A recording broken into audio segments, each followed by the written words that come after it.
All right, our next guest, Wendy Murphy, is the CEO of TimberTech Trusses and the powerhouse in the construction industry. She doesn't just change how the construction industry works. She actually motivates people. And being a woman in this industry, I don't know. Creating curiosity by asking better questions. This is Shed Talk. And also having a family business. How difficult is that? I would say the family component of it, when it was a family business, had its challenges like any family business.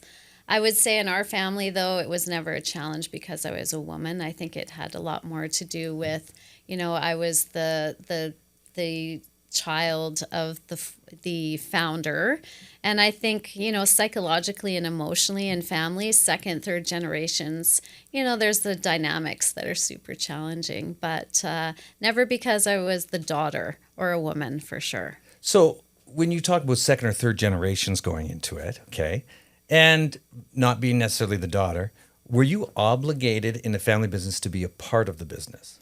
No, you know what? We were never obligated as family members. I actually was in university to be a teacher and was really focused on, I think that's probably where the leadership piece comes from is, I always enjoyed, leading the kids and, friendship groups and that sort of thing. So I was really attracted to being a teacher, although I always worked in the family business growing up. But, my calling was to be a teacher at the time. But I soon realized through education that being a teacher was super challenging, 30 some years ago. And so I approached my father to come work for the family business professionally. And so it is kind of a funny on the female side of things you were mentioning. The first time I approached my father to come work for TimberTech professionally, I approached it that I was interested in becoming what we call a design technician. And my father's first comment to that was, oh, well, that's interesting. Like, I don't think women are design technicians, but yeah, sure, you can do that. He thought I would be more interested. And keep in mind, this was in the 90s, right? So things were different back then, but he thought I would be more interested in, going the administration direction of the business. But no, I started off professionally in the industry as a design technician and grew my career from there. Okay, so you're in the design and you wanted to get into the design, but why not into the construction side of it? Like, why did you say design?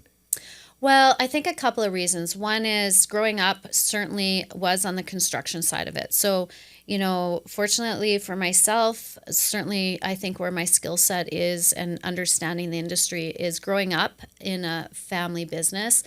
Literally, I have built the trusses, I have cleaned the offices, I have answered the phones, I've done the bank deposits, I've, experienced as a design technician.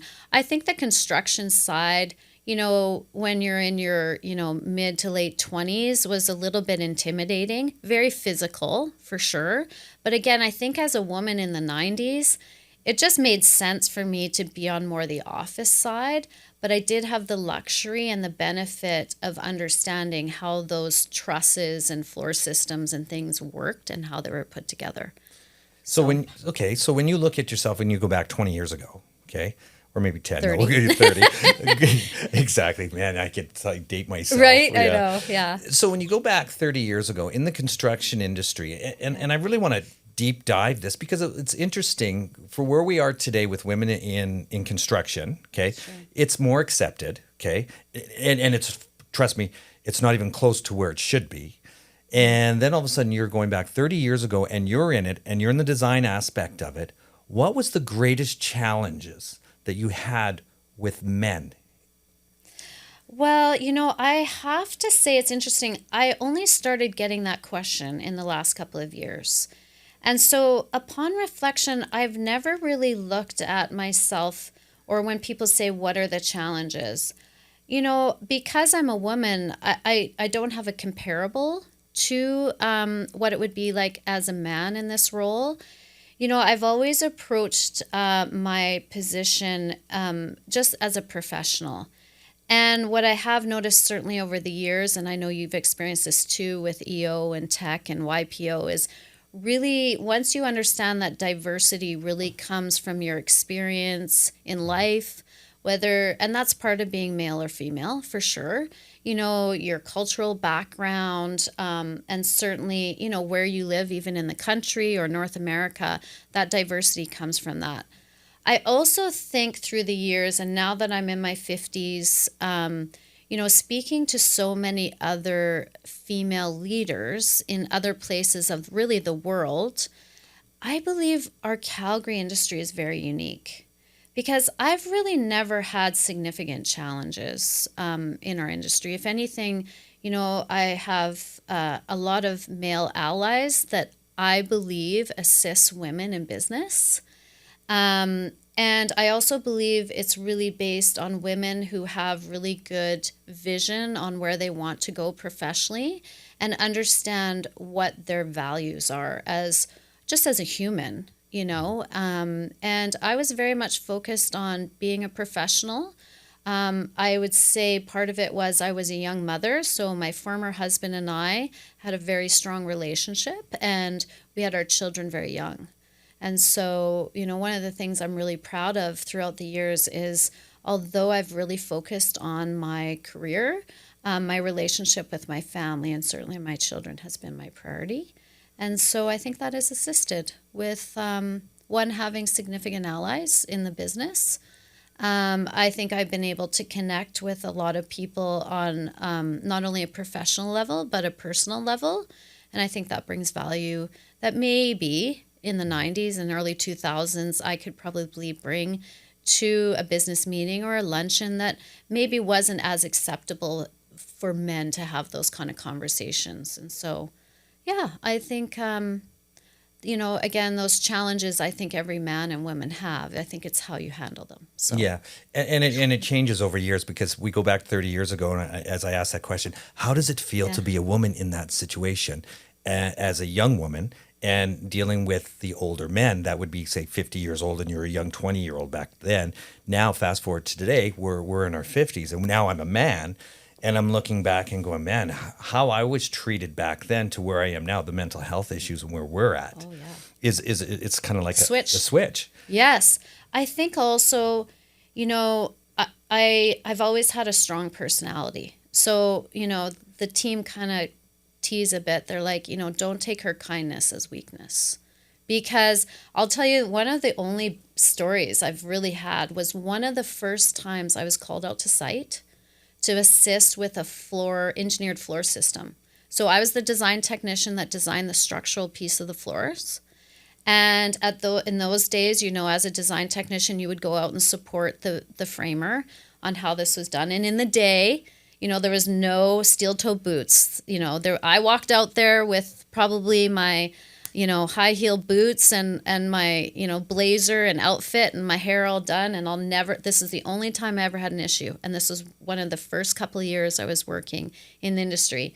And these older framers were like catcalling and, you know, being inappropriate at the time, like, which then, you know, I was kind of expecting it. Now you would never allow that to happen.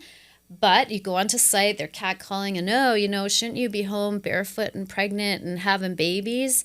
And I just said to him, I'd rather be taking care of my babies right now than taking care of this crap.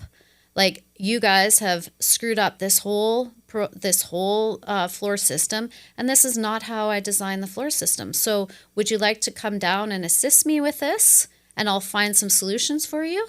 Or do you want me to go home and, you know, be barefoot and taking care of my babies? Because I think right now you need me here more than my children need you. And you know what? That was the only time I've ever had issues. And what'd they say to you? They came down and decided I should help them Did they with apologize? their floor systems. Oh, back then, no. Never. It's how that thing. Now, here you are, 20 years old, okay, barefoot and pregnant. No, I'm kidding. Yeah. Well, I pretty much was at 21, 22. But.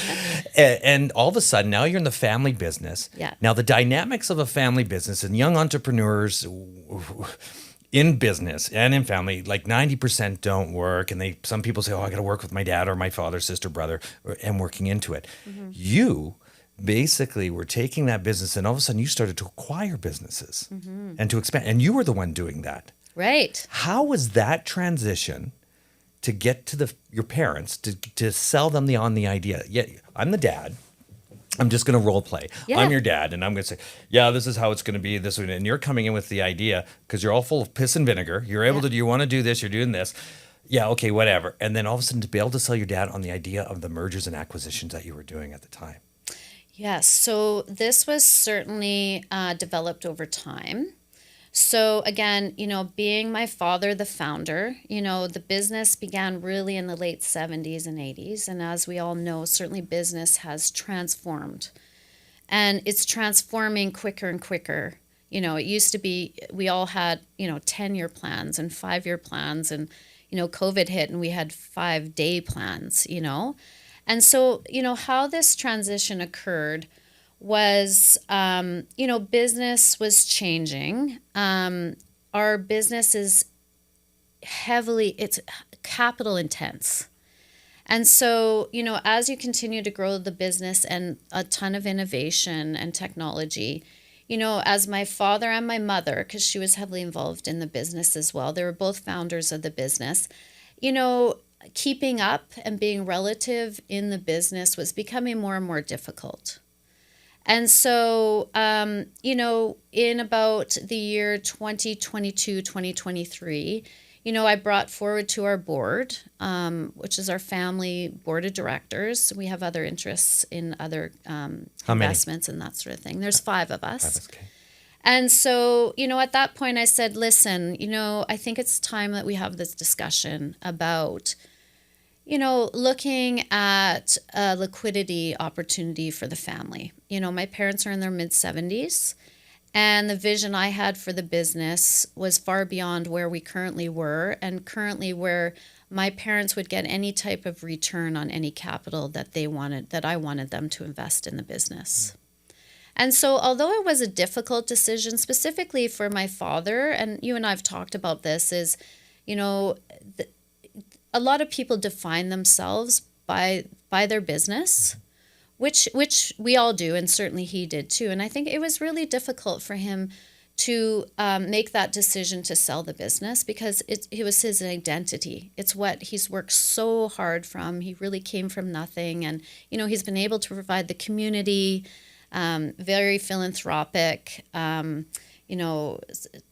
assisted family members, and it really defined him. But what he did realize is, for his legacy of TimberTech to continue, we did need to do something else.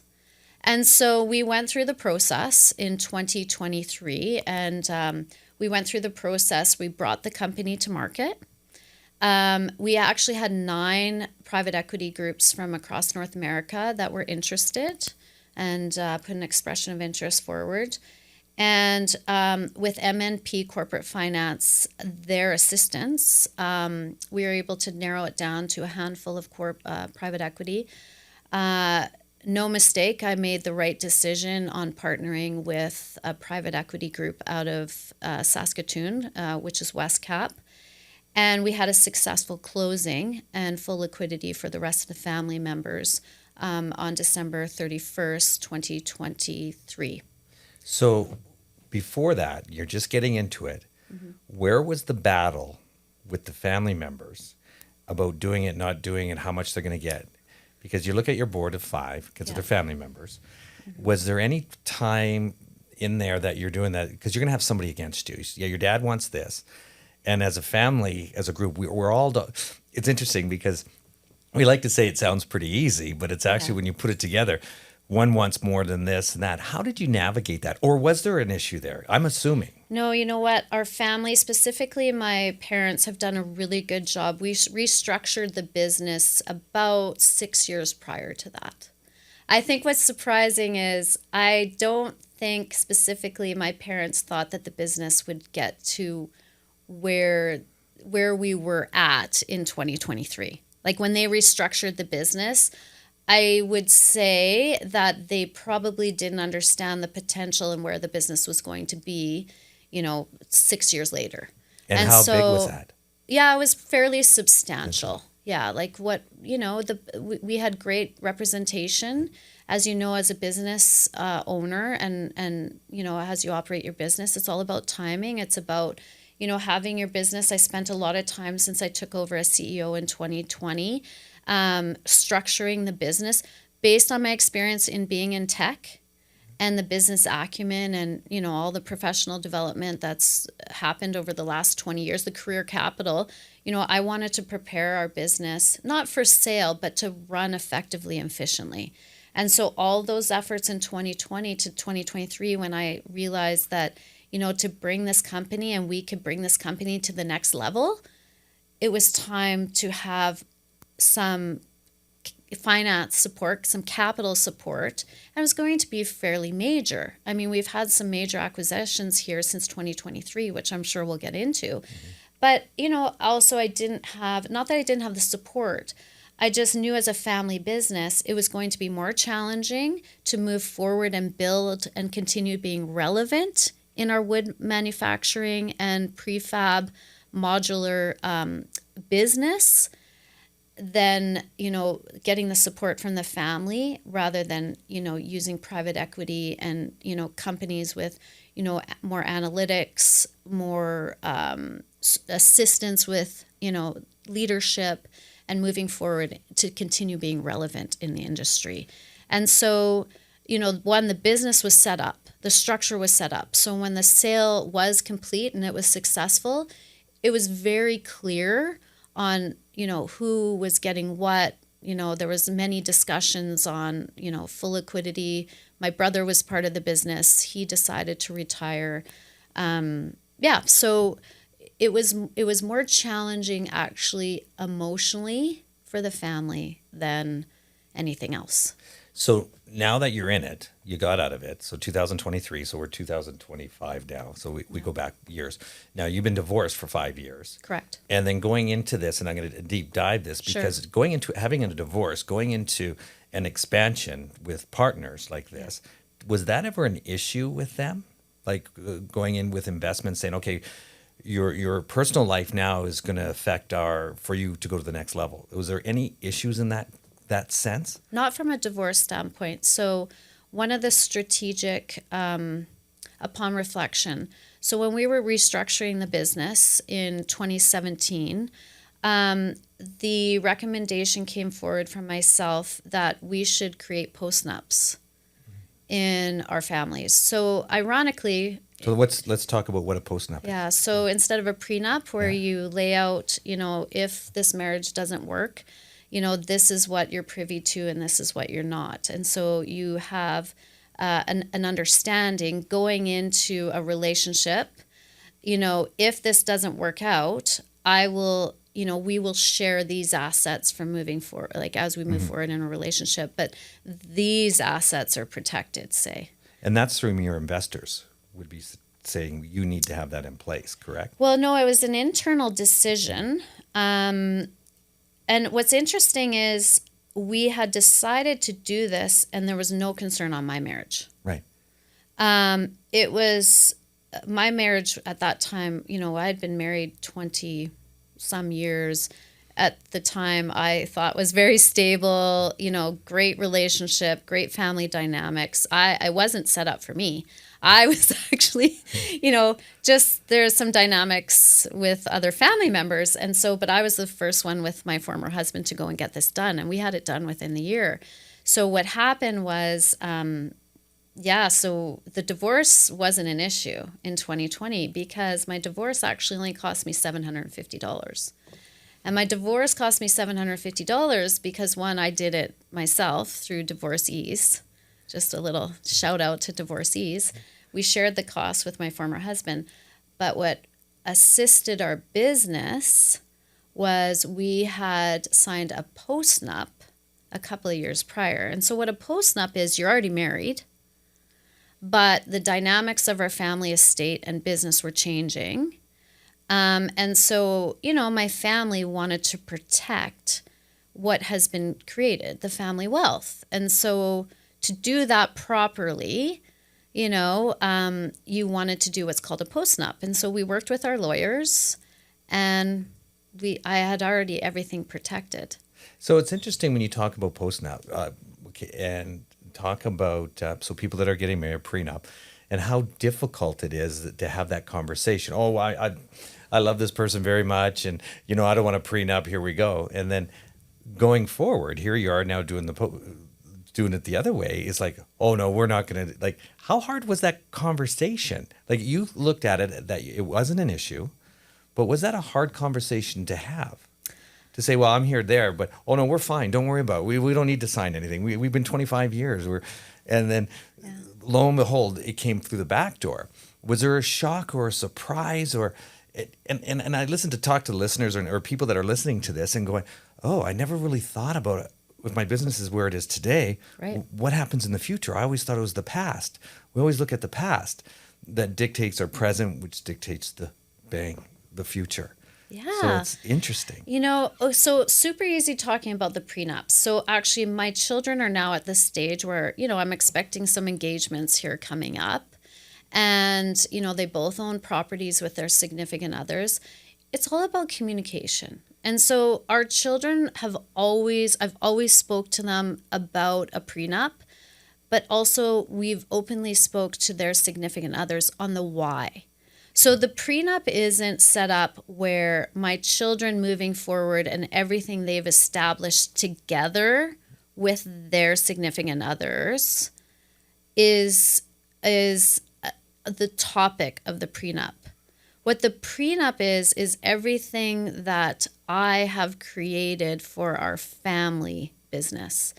So, because my children are coming now into my business, not day to day, but as an estate, right? So we now have a family, we're creating a family office, with my specific wealth from my holding company that has been created over the last 30 years. Now we're looking as a family, like philanthropically, how we can build wealth together as a family to benefit them. But I don't want it to become an issue if by chance, and I hope this doesn't happen, but let's say if one of them, the relationship doesn't work out, and then it affects all the grandchildren and it affects all of the business. And we all have been through this experience or heard of it where it can be really impacted. Specifically, the business can be really impacted if you don't have the right structure in place, like a shareholder agreement.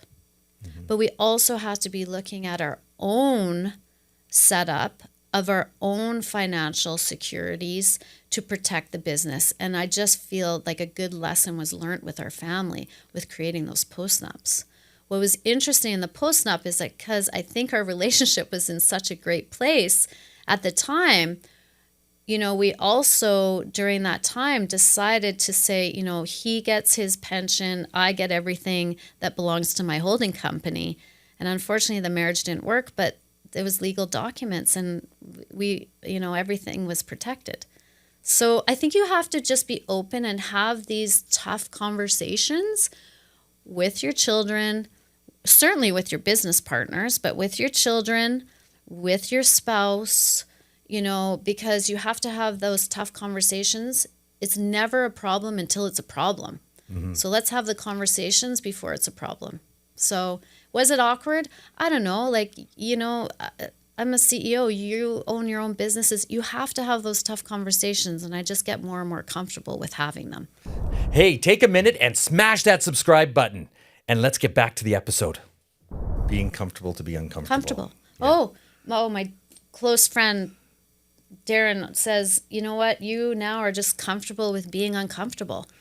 Because everything you do with, deciding to sell your business, deciding to become single, know, all these things like buying more businesses. These are things you're not comfortable with. Okay, uncomfortable. Out of those that you just mentioned, I'm just jumping in right away. Sure. Which was the hardest one? Oh, 100% making the decision to leave my marriage. That was the hardest? 100%. Yeah. And then, okay, so there's your number one. Yeah. Now going into the next one. Being single. Okay. Yeah. Super scary. Super scary. Yeah. Buying business. Okay, so I would say selling our company was really scary for sure. because, and what I mean by that, so we had purchased a great company in 2018. It was one of our competitors. And that was my first experience with buying companies. Buying a company, I was a competitor. And I think, I've just learned a lot from that, and it was a confidence builder. So I was like, okay, we did that. That was tough. Were But they bigger than you? no, it was a great asset deal. It was really an opportunity to grow from a production standpoint. So how did you confront them? I just called up And just the said, guy and said, let's go for coffee, and, relationships in the market. And so I called him up, went for coffee, and said, hey, are you interested in selling? I'm interested in buying. And we were growing both organically. And again, I wanted to see the opportunity for an acquisition, like growing through acquisition. And they all kind of came together really well in 2018. And so I'm going to get a little deeper here. Because Sure. I would ask this question. You've gone for coffee.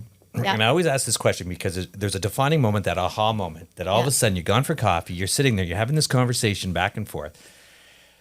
And the question is, okay, listen, I'm looking at expanding, looking at growing.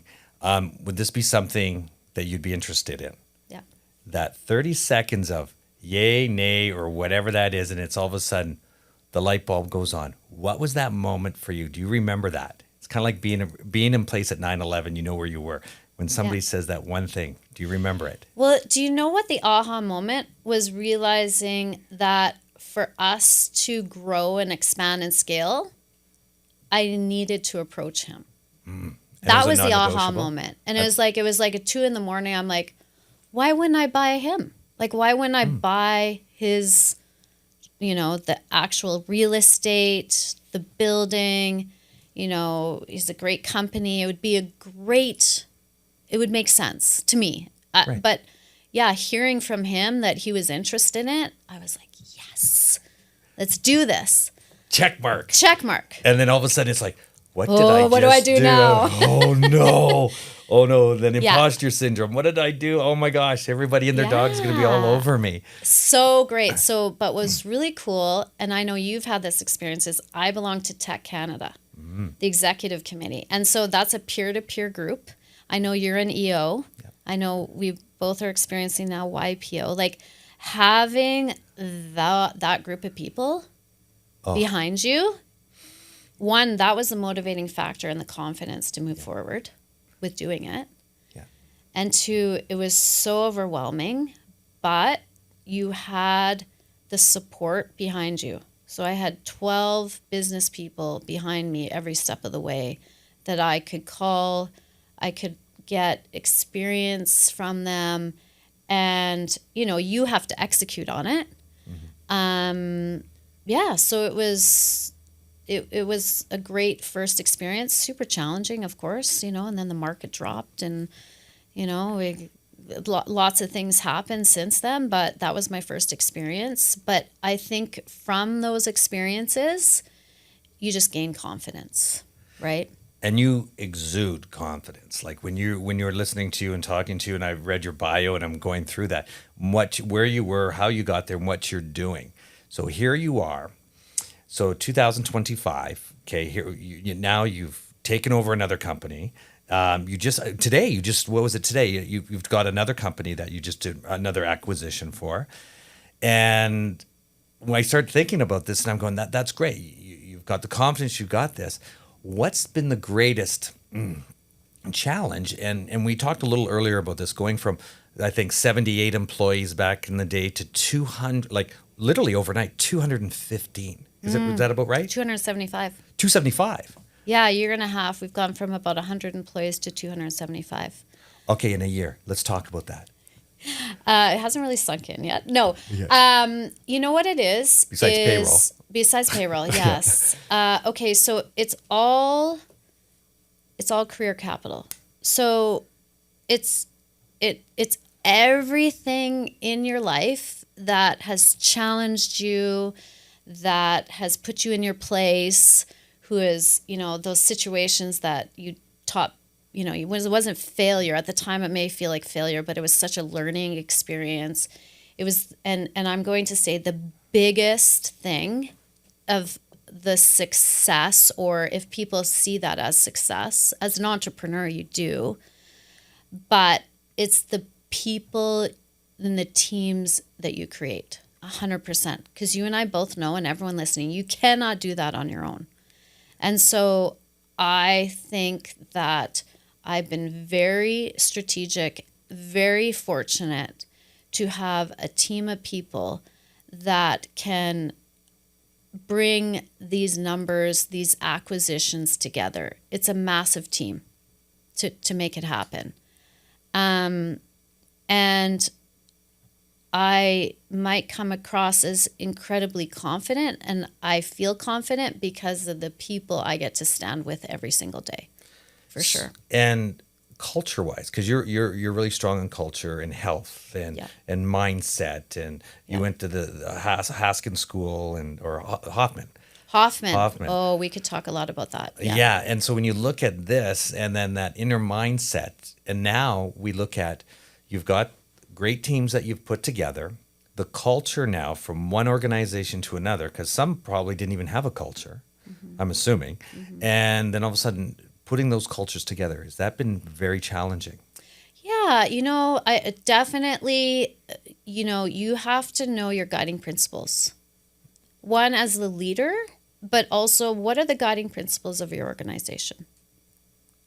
And, those have kind of changed. And I also think, 10 years ago when I kind of started bringing this into the organization when it was a family business, the leadership team they were amazing people. I'm not saying, but times have changed. So when we first started talking about guiding principles and living and working by our guiding principles, it was a little bit hokey. Right? Like it was kind of like, oh, okay, like this is hokey. But no, it literally living by your guiding principles. And what are your guiding principles?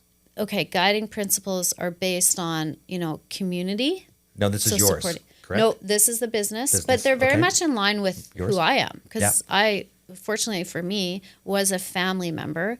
And now, as a leader, you get to control how important these guiding principles are.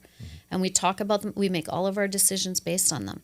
So it's about credibility in what we do, obviously integrity in everything that we do, community and team, safety and efficiency.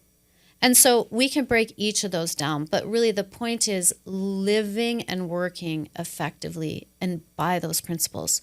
So another big thing that we talk about is we cannot compromise conduct over performance, and we cannot compromise performance over conduct. So what I mean by that is culture comes from, not what we practice, but not what we preach, but what we practice. So, if we have someone who is a very high performer, but an HR nightmare, we can't have both. We have to have both. Right. We have to have people who are high performing and conduct themselves to our guiding principles. And you have to live that. So that's a big piece of it. And you also have to, as a leader or a manager, have the tough conversations. People want to be coached. But if you avoid those hard conversations, you will not serve them right or well, and you will not allow them to better themselves, with being a better employee, a better team member.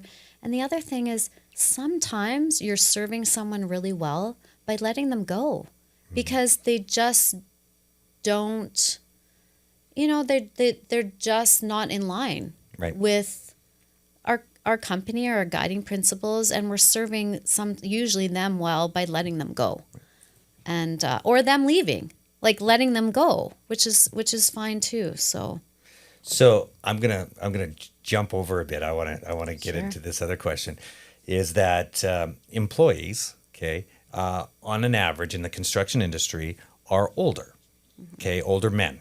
And I'm assuming this in the construction where you're at, and then in the back, are they older? And then being over 50 and then stuff, and then just older men in general. And then going to you on the dating side of it now, being single, over 50, and then going, what are the challenges that you found? Because as being a woman, good thing, Yeah, and a powerful woman at that. And then you look at that. How intimidating are you? Like on your site, when you're on your dating site. But as a woman, dating, how is that for you in the position that you hold? Yeah, well, I don't date a lot, but being single, I've now had the really awesome opportunity to meet more men than I certainly would have as a married woman, for sure. And I've met like incredibly interesting people. I think though, because my priority since my divorce has really been on my family and my business, and kind of I see my business as my family in some ways, you know. That's how I define myself. But to your question, And I wanted to, just yeah, before you answer this, sure, I wanted to go back to when I asked you the question at the beginning, sure, when you were at 20 years old and yeah, you should have been at home and you heard the guys catcalling, okay? yeah, And then I said, how funny is that, how times have changed reverse? And it's not necessarily that it's reversed, that men's mental health, where we're at now, yeah, and then okay, transpiring, and then here we are there. Now, sure, eyes wide open, yeah, you get to see it in a whole different light because being married for 20 some odd years, yes, 5 years here, and yes, you're married to your family, your grandkids, you have everything there.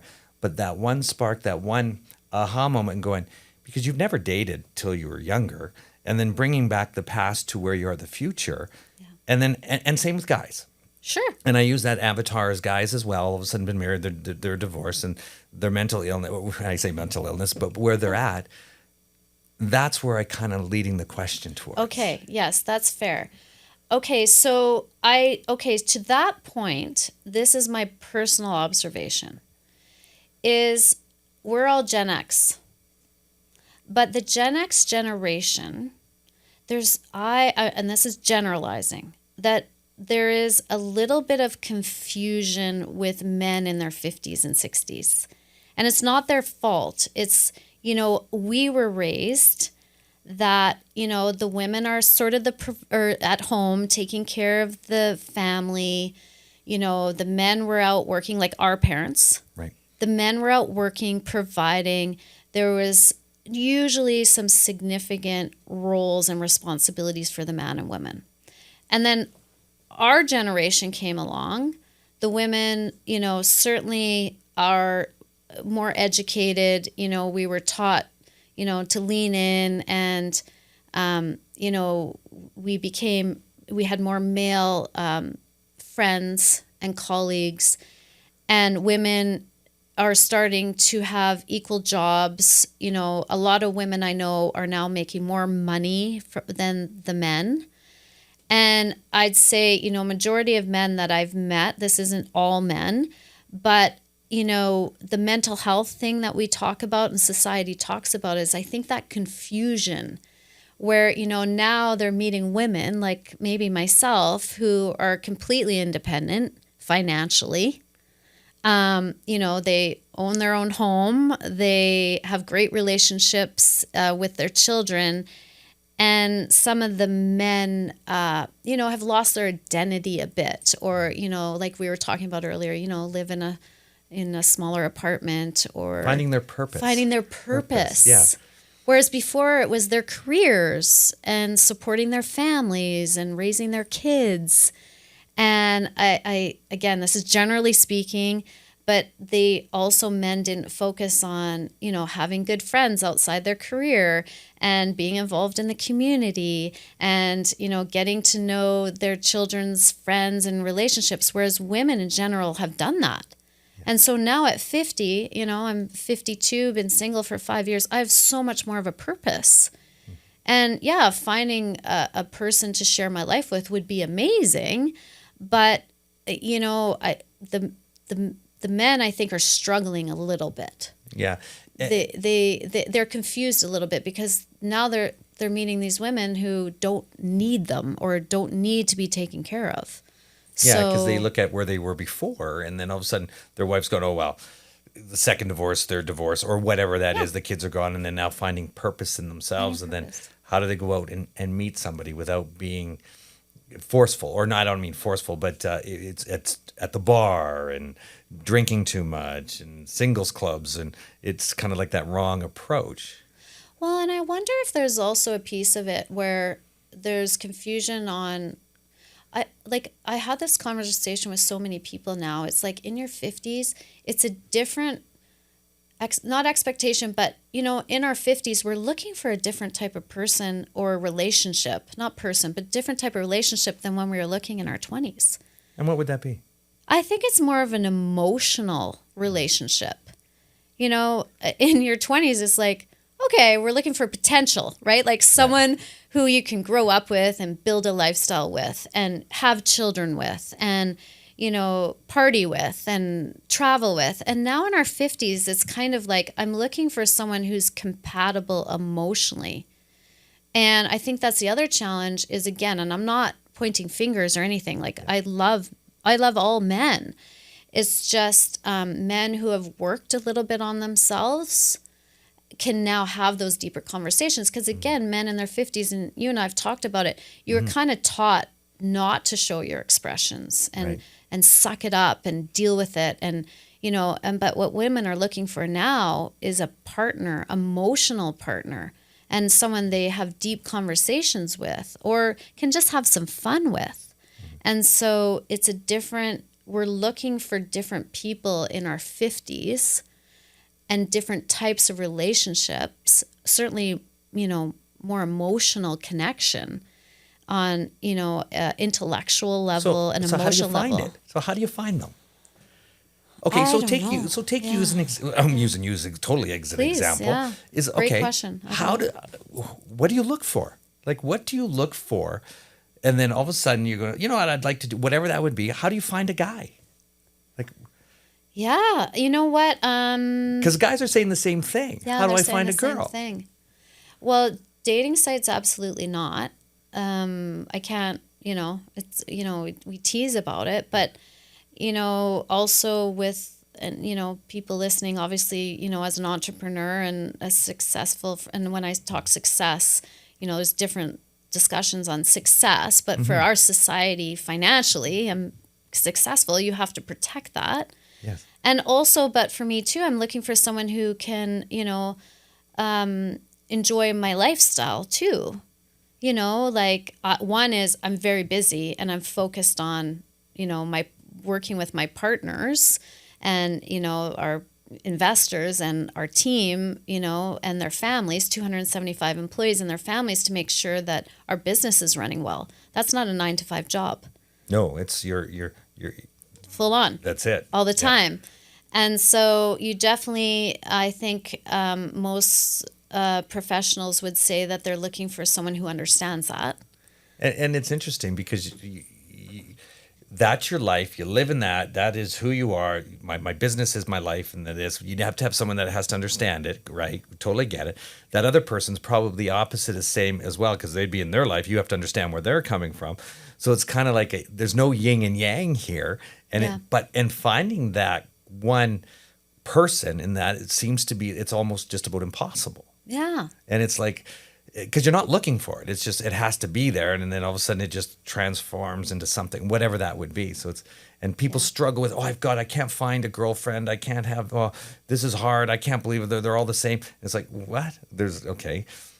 Well, and it's interesting too, because I do have some close friends that are really wanting to find someone. And I get that. I think it's human nature, and it's also cultural that, men and women want to have partners, and in their life, to share their life. I would have to say where I'm at in my life is my philosophy is that I have created and continue to have so much joy and fulfillment in where I'm at in life that if someone comes in, or when that person comes into my life, they enhance my life. Right. But until then, I'm just really happy where I'm at. And that's great. I don't need, I'm alone, but I'm certainly not lonely. Right. And I do say, And my male colleagues who I respect in every way, I tease because people say like, why are you single? Or to your question, like, how do you find someone? And I'm like, honestly, I am so fortunate to surround myself with such high value men in my colleagues and, my business group that, someone would have to come in and be pretty fantastic, Yeah. And until then, though, I live a very fulfilled life, and I define myself by way more things than, not being with someone. Like being single, I feel very empowered. I've learned a lot about myself, and I've learned that you can be happy, and very fulfilled without a partner. And yeah, it's you learn a lot about yourself, and you have to be happy with yourself. And I've done a lot of work on myself too, like through, therapy and constructive feedback and personal growth, both professionally and personally. I spend a lot of time, and we have open and honest conversations with my children. And I'm very authentic, I guess is how you put it. But that took some time. And so my next person would have to be someone who I can continue living authentically. That is awesome. Yeah. Do you know what, Wendy? This has been outstanding. Thank you for joining me on Shed Talk. We can talk for more hours and hours, which we probably will eventually here. Smash like, hit that button. You know what? Welcome to Shed Talk. Thank Wendy. Thanks for being on here. One last question. Do you have anything you want to say they'd like to get out there quick in a tidbit? Yeah, I think the most important part about success isn't just about financial. I think it's about, who you are as a person and, your relationships with people that are incredibly important to you. And I think, leadership really comes from, living authentically and taking the time and energy to make sure that you're living completely authentically, physically, emotionally, psychologically, all of that. And that to me is what a successful leader is. And really having happiness and joy in your life. And in turn, that spreads down to the rest of your organizational chart and your people in your life. Thank you very much for the insight. Yeah. Awesome. Thank you very much, Wendy. Thank you. Now you know. Shed Talk.